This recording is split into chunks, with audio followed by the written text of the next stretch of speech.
and he is starting to figure this game out. They are dangerous, Jim. What a difference a year makes. And what a crowning moment it is for the first-year starter, Jordan Love, who led them to this victory today and into the playoffs. The oldest rivalry in the NFL, but it's the same old story now for a number of years as the Packers beat the Bears for a 10th consecutive time.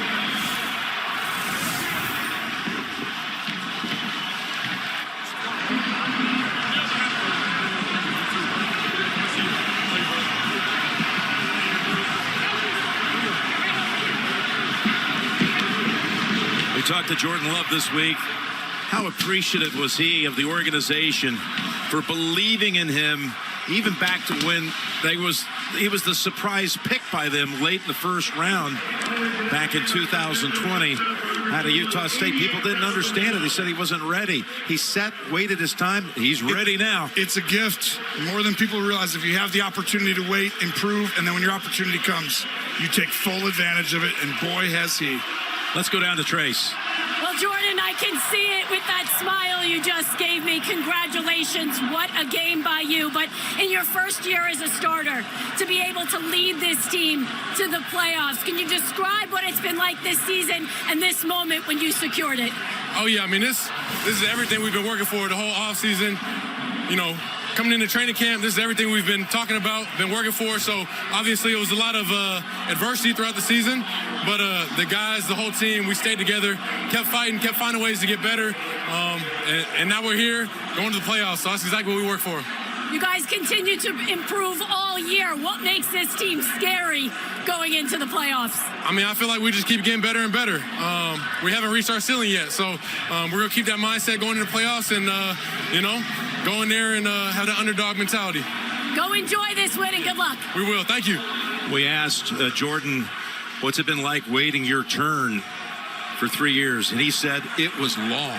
It was long. I did the same thing in Yep. Dallas. It was 3 and almost a half years. It felt like a whole career in some aspects, but you appreciate it the older you get, understanding how that possibly helped your development. And it's just now starting. Really. It really for is. Jordan Love and the Packers in a whole new era as you look at the NFC playoff picture with that Rams game still ongoing right now, a 21-20 lead for Los Angeles. The youngest team to ever qualify for the playoffs, this edition of the Green Bay Packers. Let's go to James Brown in New York. Hey, Jimmy, we know it wasn't atypical for a quarterback to wait a couple years carrying the clipboard. We take you now to Philadelphia, New York Giants, 3:39 left in regulation. Giants just kicked the field goal. Let's join that game. Field goal, that is. Let's join Ian Eagle. Getting a lot of love on that Giant sideline. This week, some great college hoops beginning Tuesday night. CBS Sports Network, San Diego State takes on San Jose State, then Saturday. Now, CBS Sports switches to easy mode for the Geico Play of the Day. In New Orleans, the Falcons' Desmond Ridder finds Bijan Robinson for a 71-yard strike for the score. Robinson will outrun the Saints cornerback Paulson Adebo to get into the end zone. That was Robinson's 8th touchdown of the season, the longest play from scrimmage for the rookie this season. For all your insurance needs, it's easy to Geico. This is the State Farm Postgame Show. And hello again, everyone, and welcome to the State Farm Post Game Show. Next on CBS, it's Hollywood's biggest party, JJ, honoring the year's best from TV and film. Joe Coy hosts the Golden Globe Awards live next on CBS, streaming on Paramount Plus. Our post-game coverage is here until the top of the hour. The guys have a lot to talk about. JB, along with Coach Nate and JJ, I have to tease, first of all, these two have been sharing highlights throughout the day, right? They have been. Very politely so. You know, and we also, our 2 quarterbacks got sacked earlier in the day. Thank you very much. And Bill, how are they doing right now? They're fine. Boomer says, I mean, Daddy's looking pretty good, I think, so I think he's hanging out on the couch, relaxing. He's out on the couch. Phil is doing the same thing. I hear Quarterbacks, man. Green Quarterbacks. Bay Packers Packers get it done, JJ? They did. The Green Bay Packers against their arch rival, the Bears. I believe it was 9-0 going into today. Now it is 10-0 in their last 10 games against them. Huge one at Lambeau Field. Like I said, winning in playoff atmosphere, you can't beat that. In Lambeau, they look good. Jordan Love, as Phil said earlier today, certainly looking like the quarterback of the future up there in Green Bay. Yeah, I remember Aaron Rodgers saying how he had ownership in the Chicago Bears. I guess that ownership is passed along to the young pup, Jordan Love. But it's good to see him in the position that he's in. Just think about where they were last year in the conversation when it came to the NFC North.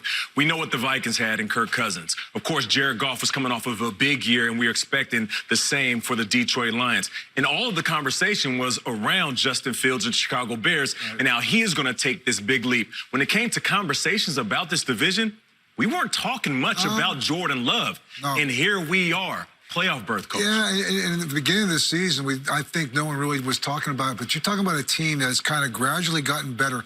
Went through a period of time where the defense was really a big question mark, okay? Yeah. All of a sudden, you look at these guys, the last 8 weeks, they're 6-2. They're probably coming off 2 of their best games. And the biggest thing I see right now is Aaron Jones in the running game is complimenting Jordan Love. And this is like talking about, this is the youngest team that's been in the playoffs, talking about age-wise, since 1978. And so this is a young team that they don't even know Yes. better. So, you know, there's something naive about that. You get into the playoffs, it's okay if you've never It's a been good thing. before. It is It's not a bad thing at all. A little naive. You don't even know what you don't even know. You know what I mean? Exactly, right. And Jordan Love, earlier this year, like you said, did struggle a little bit. But the thing that I like about what they do up there in Green Bay, they let him develop through that. And now he's starting to come through on his own. He's starting to figure it out. One of my biggest pet peeves about this league is that it's so much win right now, figure it out right now. We want everybody to be great on their first ever start. Right. You got to develop guys. You got to let them grow. You got to let them build. And they've done that in Green Bay. And that's the point I'd like to take off on. I know I'm showing my age here, but, Coach, it wasn't too long ago when quarterbacks coming into the league had to carry the clipboard for a couple of years to learn the pace of things. Not a bad thing, to the point about you talking about young guys developing. And you know what? That's one thing I'll say about Aaron Rodgers. And you can see a lot of things you can say about him. But, you know, he sat there behind Brett Favre. He was patient as well. You know, and Aaron developed where he's at now. And I think he's trying to give that a little bit of that wisdom back to Zach Wilson, whoever they came to the Jets. I think he has tremendous leadership qualities. And I think he gave a lot of those things to Jordan Love. And I think it's good. You're talking about Jordan Love. What he did today and what he's done speaks for itself. Yeah, and check him out. The patience in the pocket. You got Wicks in the back of the end zone. He takes a shot. And just when he decides to throw on time, he can do that as well. Check out Wicks. I mean, he had himself a day, but he also can throw on the run with that big arm and athleticism. And it helps to have these young wide receivers that can pick him up and put him down after the catch. That's Reed right there making plays. But to your point, Coach, these young guys that are stepping up in this offense. Check out the numbers, though. 27, 32, 316. 5 incomplete passes. How about that? 0 interceptions, too. I know, once again. I mean, it's unbelievable. That's 18-1 when you talk about what he's done, like in these last 9 games now. Yeah. So the league got exactly what it wanted in terms of the season going to this point. Activity and excitement was there, but take a look. Some of the matchups right now. The seeding is the only thing. But what looks interesting to you as you take a look at the NFC playoff bracket? Stafford going back to Detroit. Script writers. Oh, man, you can't make this up.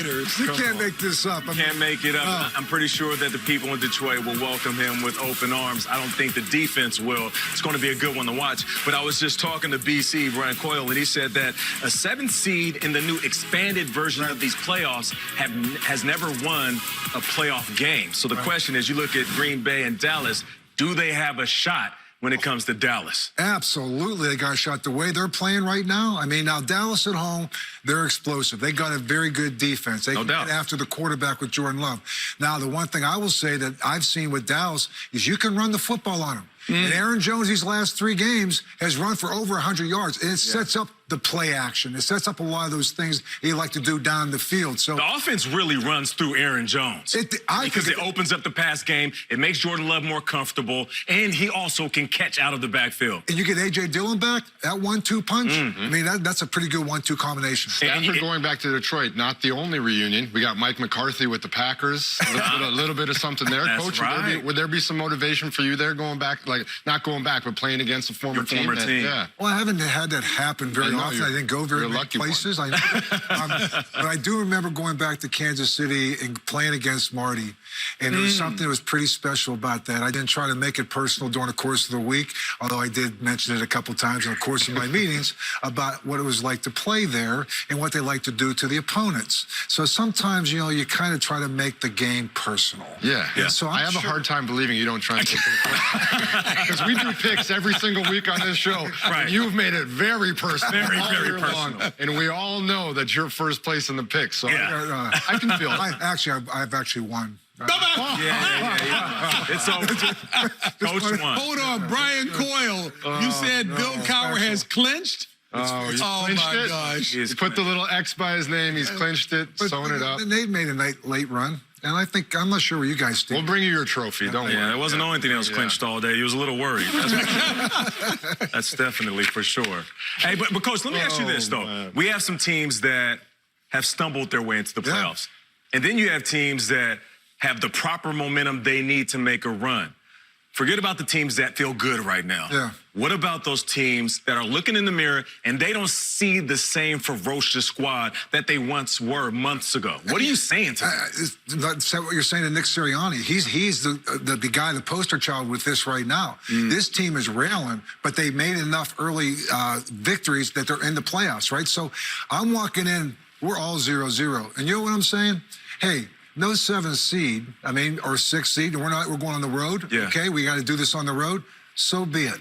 You know, you try to make a situation where you forget about the fact of how you got here, you're here. And everybody's starting 0-0. It's single elimination. There's no margin of error. There's a sense of urgency, but not a sense of panic. There's no panic that needs to be done. Now's not the time to sit there and try to reinvent the wheel. What are we doing right? What are we doing wrong? We can't give up the big plays on defense. We can't turn the football over. We got to establish the running game on offense. We'll take our shots with A.J. Brown. We'll take our shots with Devontae Smith. We got a pretty good runner right now behind us that we can lean on. So, you know, those are the things that, to me, it's the coach that comes in there and you walk in there on Monday morning, your first playoff game, man, this is the best time of the year. Yeah. Because you win and you go on. And we all start 0-0. Some of our paths are different than others. Yeah. Because as a coach, you know that you are a reflection of the squad. Yes. And we're all watching. Yes. Now, as players, we can act as tough as we want. We have these egos we walk around with. But when we have our superstar that gets banged up, our quarterback's looking at his finger, and we look across the league, I'm not going to lie to you. There's a woe is me moment. And if you walk in that first meeting when the playoffs start and I see panic in your eyes, you know damn well the locker room is going to panic. But you know it. As much as a coach can say, hey, everything is 0-0, we're starting fresh right now. You come in like the Philadelphia Eagles are right now on a very, very tough stretch, or you come in like the Houston Texans are, absolutely rolling, winning the division title at the end, now getting a home game. Yeah. That's a different feeling. It's a whole different feeling all week long. You've got to be real with them, too, because it isn't all rosy. And we're not playing great football, so you've got to be real with them as well. Right. Sounds like a good heavy dose of realism as well. Yes. Yeah. Hey, folks, we've got a lot more coming your way. The State Farm Postgame Show continues. The Pro Bowl games are taking over Orlando with the league's best and you. Be there for the ultimate flag football showdown. Plus, skills competitions. Come on! Star appearances and unforgettable fan moments. Be a part of the action all weekend long. The Pro Bowl Games, presented by Verizon. Sunday, February 4th. Get your tickets now. Next on CBS, folks, it is Hollywood's biggest party honoring the year's best TV and film. Joe Coy hosts the Golden Globe Awards. That's live next right here on CBS, streaming on Paramount Plus as we welcome you back to the State Farm Postgame Show, and we get you to the highlights to walk it through. Yeah, it was the Bears at the Packers, and you see right here, it was a play-in game for the Packers, and man, it was all about Jordan Love. He's going to find Tavian Wicks right here from 10 yards out. And that connection works once, it can work a second time. A couple yards further away, 12 yards out. Nice. You see Jordan Love, 26 27-32, 316 yards, 2 touchdowns. And Aaron Jones, 111 yards rushing. Jordan Reed, 112 yards catching. And they clinch a playoff berth right there as they go to 17-9. Down in Arizona, on 4th down, we got a little trickeration. They send Matt Prater out wide. Newsflash, I don't think he's going to be catching the touchdown. Guess who is? Trey McBride. They get a 20-13 lead there. But Gino finds Tyler Lockett for a 34-yard touchdown to put them up 20-19. And he finds him again on the 2-point conversion from 21-20. Seattle takes the victory down in Arizona. Then we take you out to the Cowboys against the Commanders. The Cowboys looking to lock up that NFC East position. Dak Prescott has plenty of time in the pocket. Steps up. It's like, now I'm going to go a little bit to the left. Now I'm going to go a little bit to the right. CD, go get open. Yep, there he is. Back in the end zone, touchdown. Heck of a year for CD Lamb. There's a 6-yard touchdown. On this next one, Dak Prescott has a nice little touch pass to Brandon Cooks, who just always seems to find a way to get open. Dallas, easy win in clenching the East. Speaking of the NFC East, the Eagles, the Giants, this was all Giants football today. Saquon Barkley, he got in the end zone. He had a couple TDs on the day. Tyrod Taylor makes a little something happen, gets rid of the ball, wide open. Darius Slayton. The Giants were all over the Eagles in this one. They win and win big, 27-10. And right here you see Puka Nacua is going to take this 6-yard pass from Carson Wentz, and he breaks his record for most yards and most receptions by a rookie. How about Get him that? out of the game. Enjoy it with your mom. Unbelievable year for Puka Nacua. That's awesome. Yes, rookie of the year. And then Carson Wentz, he came in today for Matthew Stafford. He's going to run it from 12 yards out. You know what? You get to this point, we don't want ties. He's going to go for 2 right there. He's going to have to find Tutu Atwell right there. They win 21-20. They've won 7 of their last 8 games, and they go to 10-7. And we have right here the Packers and Buccaneers and the Panthers. Right here you're going to find Bryce Young. It's DJ Shark. Nice play by Bryce Young. DJ going down the sideline. Goes inside, but the ball gets knocked out of his hands before it crosses the end line. Recovered in the end zone, or whether it covered or goes out. It's called a touchback. And it's replay makes it that. And then Chase McLaughlin kicks his 3rd field goal of the game. No touchdowns in this game. Tampa Bay clinches the NFC South as they win 9-0. All right, Falcons and Saints tensions were high in this one. Let's go to the 3rd quarter. All tied up. Derek Carr, he throws it up, gives his receiver a chance, and that's Chris Olave. How about that? Bobble the ball, keeps his eyes on the prize, comes down with it. This is at the end of the game. They go into victory formation, but hand the ball off to Jamal Williams, a run-yard TD. And that is Falcons head coach Arthur Smith running up on Saints head coach Dennis Allen saying, what the bleep, what were you doing? Now, Dennis Allen would explain what happened. Yeah. Either way, Saints win big, 48-17. Little dirty. Vikings at Lions. We have got Jared Goff with an easy 2-yard touchdown pass to Sam Laporta. Unfortunately, Laporta would leave the game later with a knee injury. And here, Goff goes deep to Amon-Ra St. Brown, who takes it to the house, 70 yards for a touchdown. Should have been a Pro Bowler.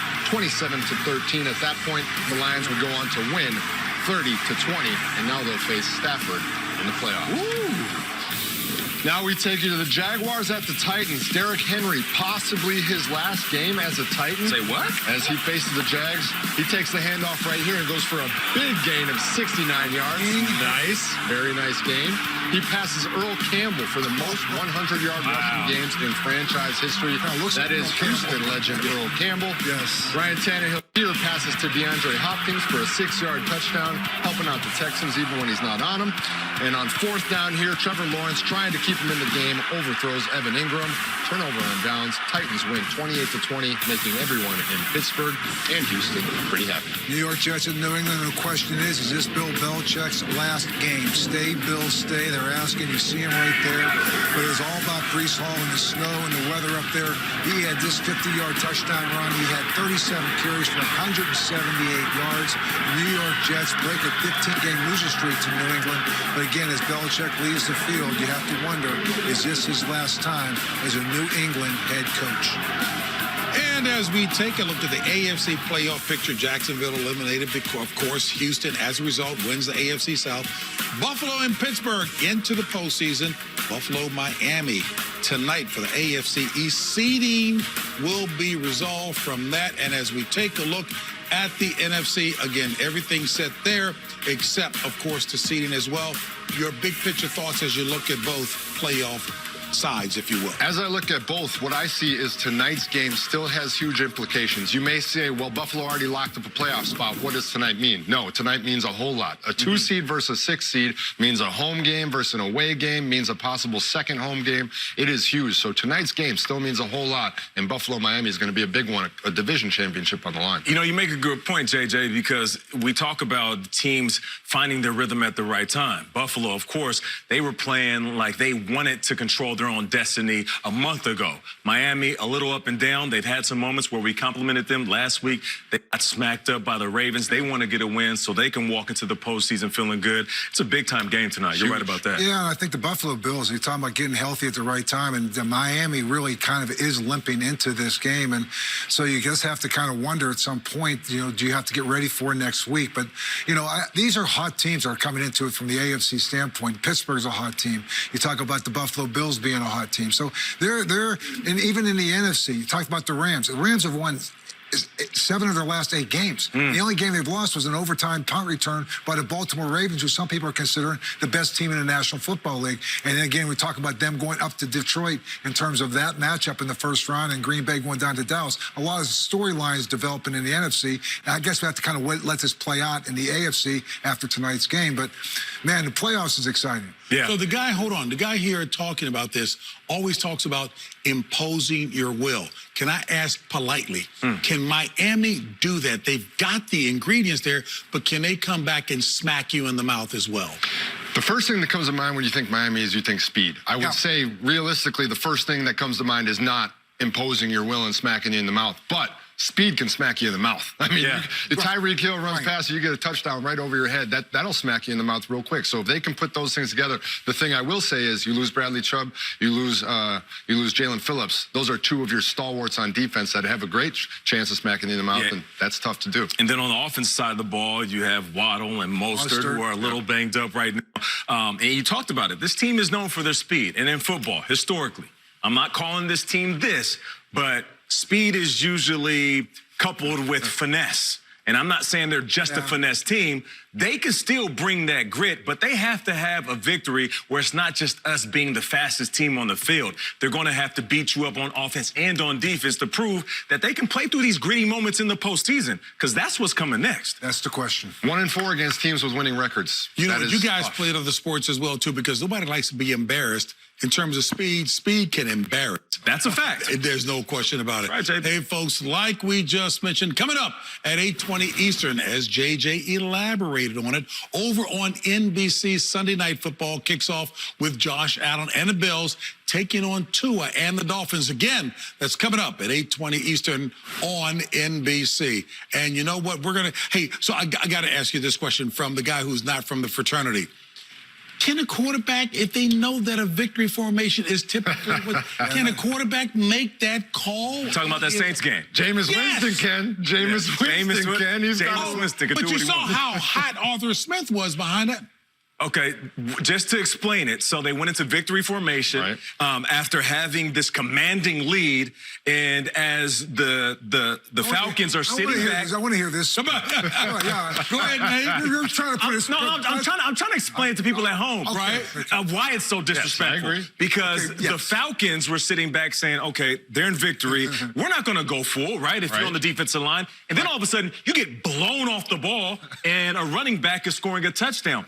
That's why the Falcons were so hot. Absolutely. Because you don't call victory and then run the ball. And you said somebody could get hurt that way too? To give it more credit, Dennis Allen apologized after the game because he said we were thinking about trying to get a touchdown for a running back. That he said we ultimately decided not to. We went out on the field. And here it is. Jameis Winston said in the huddle, here it is. Jameis Winston in the huddle said we made a collective decision to give him the touchdown. So Jameis... No, he made an executive decision. So he made his own decision. And yes, as a defensive player, there's a little sportsmanship to the kneel down play. You're not going to go hard because nobody needs to get hurt on a kneel down. We get it. The game is over. We lost. That's fine. This is embarrassing as a defensive player when somebody does that to you, when you think you're letting up. So I can understand why they were mad about it. I can understand why he stood up for them. If you want to score a touchdown, fine. I don't care about you scoring more points. Yeah, line up in an offensive formation. Don't do it out of victory formation. And I mean to say this too, the league did a tremendous job. They put these divisional games in week 18. Yeah. And these games you talk about, they're all personal. Because you know what? You're going to face this team. That's a good point, twice. Coach. You know what? You're facing this team. yeah. So the records don't mean anything. And for some of these times, these teams, this may be the last time I see you this year. I'm going to see you twice next year. Yeah. So don't think that. And I'm going to remember. Oh, yeah. You want to see victory? So let's watch this first game next year when the schedule comes out. There'll be some people circling that game. So that's what I love about the fact that this Week 18, playoff ramifications, all this and that. But these are divisional games, and divisional games, whether you like it or not, we all know it, they're personal. Absolutely. Okay, so the records, throw them out. Injuries going into the postseason, thinking specifically the Eagles, Nate. Yeah, JB. Unfortunate for these guys. I mean, check this out. You're going to have Jalen Hurts going over the middle to A.J. Brown, and he just grabs his knee immediately. Now, the good thing is he would walk off. We'll keep you posted on that. And then Jalen Hurts gets his hand hit, and then he hits his hand on the helmet of the defender. I want you to pay attention. Look at his middle finger. It is almost, it looked like it was dislocated or broken. You know, I don't want to make any assumptions. I'm not a doctor, but the only silver lining is that he was sitting there with a straight face while it was crooked. So it's almost like it might have happened before, which is a good sign. If a guy is dealing with an injury, like he's used to it, hopefully he can bounce back from it. But it being his throwing hand, That's the thing. And we're moving into the playoffs, JB, it's just not good for the Philadelphia Eagles right now. I mean, Go ahead, Bill. Some other injuries that took place today, and talk about resting players or playing players.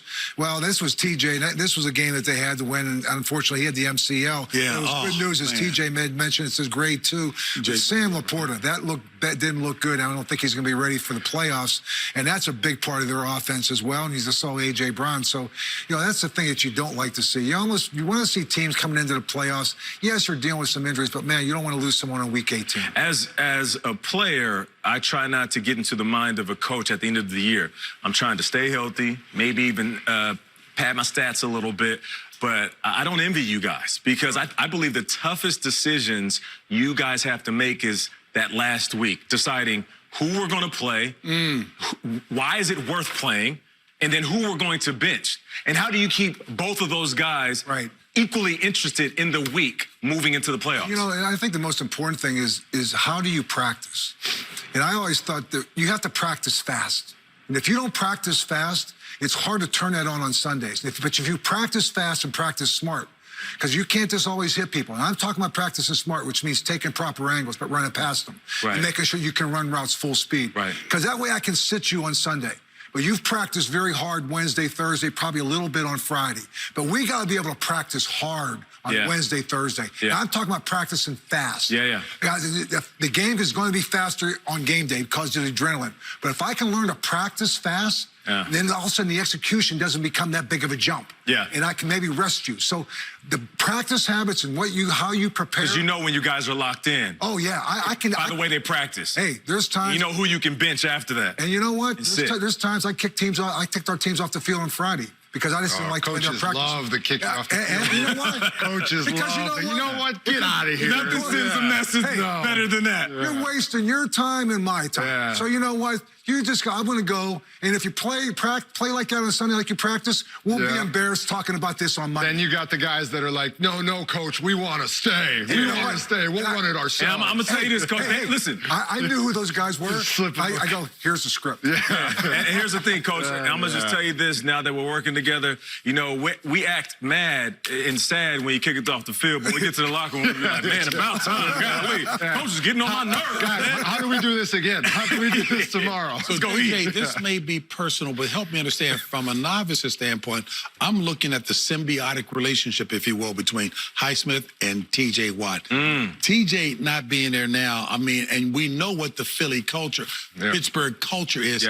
What does that do without him? So the one thing that I can tell you about the Pittsburgh Steelers, they're always going to have good outside linebackers. They've got Highsmith over there. They also have Marcus Golden. They also have Nick Herbig.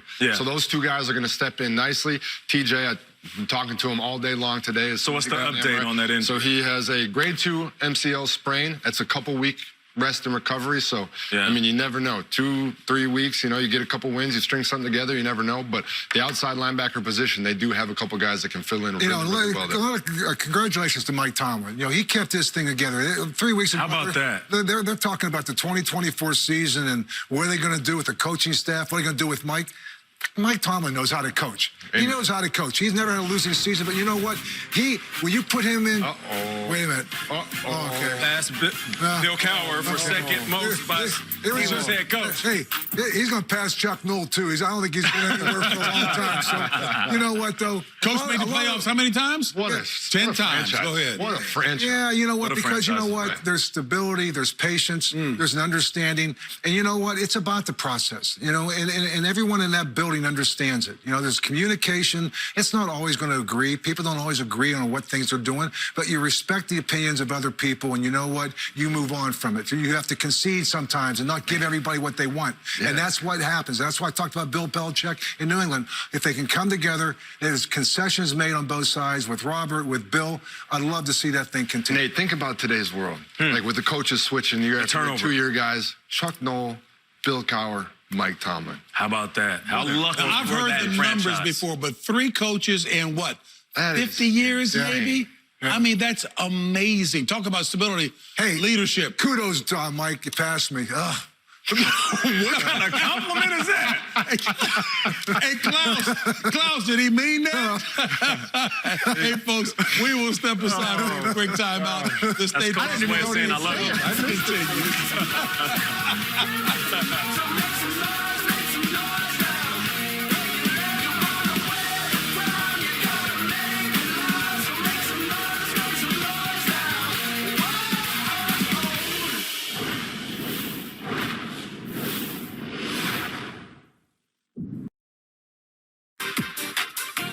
Hey, folks, a reminder coming up next on CBS, Hollywood's biggest party, honoring the year's best from TV and film.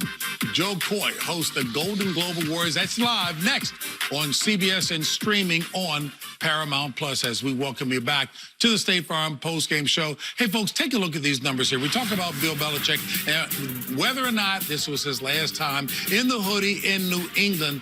Look at those numbers. Bill, quickly, what do they say to you? I mean, he's the GOAT. I mean, he's the greatest of all time to me, and what he's done in talking about the game and how the game has evolved and the consistency with which he's done it. This guy's embraced the process, and the results show it. Clearly, he was asked after the game about his future. He did not want to address that specifically. Bill Belichick. I enjoy coaching. Like I said, it was a disappointing season. I covered that in the opening statement. And really don't have anything to add. That's how I feel. But no, I like coaching the team. I like preparing the team, game planning, coaching on Sundays. But the results weren't good. And none of us are happy with those. Look, track record in terms of what he's done, I mean, almost incomparable. Don Shula certainly is there. But you also talked about his impact on other folks. Yeah, I mean, the impact he's had, not just for the New England organization and with the culture he's created up there, the legacy he's created up there. I mean, those numbers we just all spoke for itself, but the coaching profession. I mean, he joined the NFL in 1975. He was assistant coach for, 16 years, and he goes and becomes a head coach in Cleveland in 1991, and he's been a head coach for, since 91, and 34 years, whatever it is. And, he's amazing. And the thing I say about Bill Belichick is his consistency and respect for the game. And that's the thing that he's always had. And I always took away from him the humility. He doesn't like doing press conferences. He hates doing press conferences. But, to him, it's about being about the game. It's about the next week. It's about the next opponent. It's about the game and where the game's at. What's in the best interest of the game. And I learned that from him. And, I sat there and I said in 2003, I watched him win 12 straight games. And, man, how can you win 12 straight games? And he lives in the now. The next year, we started winning 11. 12. We end up winning 15 straight games. And all I kept thinking about is we kept going along. What would Bill say? Did you really? Yeah, I did. I said, what would Bill think? Because I said, because he always respected an opponent that we just played. He says, we got a tough one coming up, and our football team's playing okay. But we can also play better. Yeah. We can be better. If you start thinking about what we've done, then we're going to lose it. When you're having greatness, you stay in the now. Bill Belichick stays in the now, on to Cincinnati, on to this. It's just about the process, and he loves the process. One of the biggest signs of respect I remember, Thursday Night Football, which we did for 3 years. We're preparing for the show. Bill Belichick, a different guy, but he asked one of his guys to come out and get you while we were rehearsing and ask you to come back to have a private conversation about whatever because he respected you. That was a real tip of the cap to me. JB, when I became the head coach and coordinator in '89, they had offered me the job to go to Bart Parcells and to be a DB coach. And I went with Marty Schottenheimer because he gave me my first chance. We got together that summer because I decided to go coach linebackers, him DBs. We spent an afternoon in the spring at Giant Stadium. I talked to him about defensive back play in the morning. He talked to me about linebackers in the afternoon. We had lunch. It was about football. It was about drills. It was how to make players better. How do you make your team better? And so, that's what he's all about. As a how do I make the guy I'm coaching a better player and a better person? Wow. That's spot on. Listen, I'll say this, whether he stays with New England or he goes somewhere else, enjoy your January because moving forward, you'll be in the playoffs. So enjoy your time off, Bill Belichick.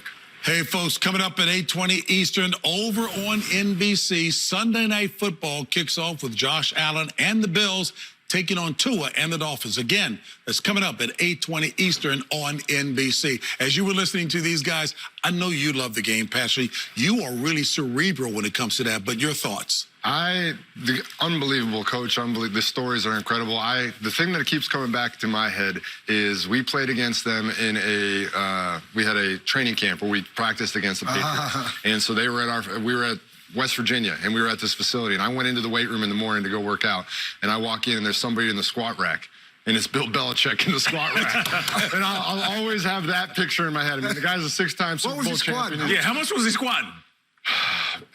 Whatever he was squatting was impressive. I remember the number. I'm not going to throw it out there, but let's just say it was a good number. He was squatting more than I thought he would be squatting at the age that Bill Belichick was squatting. Yeah, no doubt. But it was impressive. He was in there. He was grinding. He was working it out. I think he may or may not have had fingerless gloves on. I'm not sure, but he was working his butt off. Almost slipped up there on national TV, so I won't. But the guy was a grinder. He's an absolute. And the thing that I also don't want to do is I don't want to talk like his career's over because it's not. We all know he's going to be coaching somewhere, whether it is New England or not next year. But if it's not New England, I do look forward to the day where he gets his proper send-off there and they do honor him right, because a day like today just doesn't feel like the right way for him to leave Gillette Stadium for the last time. One of the good things I know you guys can talk about this league is the talented young guys who are in the league, including that guy right there, Jordan Love. Yes, carried the clipboard for a few years, Bill, but that was okay. Look at what he has done. Hey, he finished the season third most in touchdown tosses, so this young man is getting done. After the game, it was our Tracy Wolfson who caught up with Jordan Love. Congratulations, what a game by you. But in your first year as a starter, to be able to lead this team to the playoffs, can you describe what it's been like this season and this moment when you secured it? Oh, yeah, I mean, this is everything we've been working for the whole offseason. Coming into training camp, this is everything we've been talking about, been working for. So obviously it was a lot of adversity throughout the season, but the guys, the whole team, we stayed together, kept fighting, kept finding ways to get better, and now we're here going to the playoffs. So that's exactly what we work for. You guys continue to improve all year. What makes this team scary going into the playoffs? I mean, I feel like we just keep getting better and better. We haven't reached our ceiling yet, so we're going to keep that mindset going into the playoffs and, go in there and have the underdog mentality. Go enjoy this win and good luck. We will. Thank you. Guys, I love Jordan's mentality. I love his interview there. And we talked a little bit earlier about the Steelers organization with only 3 head coaches having such an incredible track record. Now, the Green Bay Packers have had Brett Favre. They've had Aaron Rodgers. I'm not saying that we put him anywhere near that category yet. You have to earn that. But certainly off to a good start at being the 3rd quarterback in that succession. And that's a pretty incredible thing in today's day and age, to be able to find guys with that level of consistency. And to have him in the playoffs in this year for him is very impressive. There's obviously something brewing up there. And a little side note, if you know, Jordan Love out there as your quarterback with no sleeves sends a big message to the squad. That's toughness. But here's the NFC playoff bracket, and we have the matchup set. We have Philadelphia, Tampa, the Rams, Detroit, Packers, Dallas. And then we have the number 1 seed, of course, the San Francisco 49ers. And here's the AFC playoff picture. We're still waiting on that Miami and Buffalo game, but Baltimore at the top. Then you have Cleveland, Buffalo, Pittsburgh. I mean, this right here is going to be one exciting. I'm loving you guys talking ball, but as you take a look at those matchups, especially on that front side with the NFC, anything jump out at you, Bill? What jumps out at me is that might be the best matchup for the Philadelphia Eagles of all the teams to play. They're going down against a Tampa Bay team that, yes, Tampa Bay, the winner division, but they scored 3 field goals today. I mean, their offense is not the most explosive. Of all the teams to play for Philadelphia, they may have gotten the best matchup. I mean, to be honest with you, going on the road against the Tampa Bay Bucks, maybe a get-right game, so to speak. If you don't sleep on Baker, though. I know. I'm not trying to say it, but I'm just saying for them, those other teams right now, as you're looking at them, you know, they are struggling. And so this is a day. This might have been a very good, favorable matchup for them. But on the flip side, if you are Tampa Bay and you're struggling, as we saw today, couldn't put points on the board. They're saying the same thing. The Eagles have given up 30 points per game over the last month and a half. So they're saying, all right, we struggled going into the playoffs in this last weekend, but we have a team that we know we can put points on the board against, especially playing at home. Mr. Wisconsin, Mike McCarthy in Dallas, hosting the Packers. It's going to be an interesting one for him as well. A little bit of that. We talked a little bit earlier about the Stafford going back to Detroit. That's going to be I have a question for you guys. What's up? If you're a Lions fan and you're sitting there and you're very thankful and grateful for everything Stafford did, but you also have your first home playoff game in a very long time. Are you giving like a quick applause to him at the beginning and then hating him? Or how is this working? Hey, it's like this. Thank you. No. You got to roll the tribute video in the beginning. Tribute video in the playoffs? In the beginning, You're not doing a tribute video in the playoffs. Are you kidding me? Like 15 seconds. You give him a little love, a little golf clap, and then once the game starts, the boos can flow. No tribute. If you're on a tribute video, it's your first home playoff game in 30 years. You're nuts. What are you talking about? You play the tribute after you beat them. Run it at the end. Run it at the end. After you beat him, you play the tribute on the way out? Yeah, thank you. It was great. See you later. That's the tribute. Hey, can I just...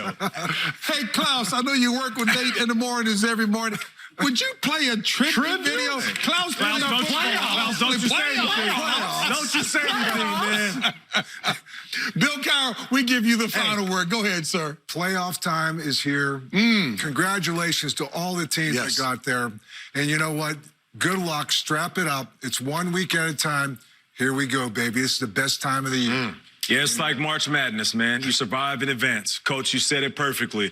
It's 0-0. Anybody can win. You made it into the tournament. Now go out there and do your thing. JJ, before you finish, you know Boomer and Phil are going to hear you say something to them. Say something. Fellas, I hope you're feeling all right. We miss you here just a little bit. Players all year, thank you for the entertainment. We appreciate you. That's right. Hey, folks, don't go anywhere. Coming to you in 2 minutes. Hollywood's biggest party, the Golden Globe, coming up live next right here on CBS. So, for JJ, for Nate, for Coach Bill Cowher, yes, and the absent crew, that would be Boomer Esiason and Phil Simms. Hey, folks, we'll see you next week right here on CBS.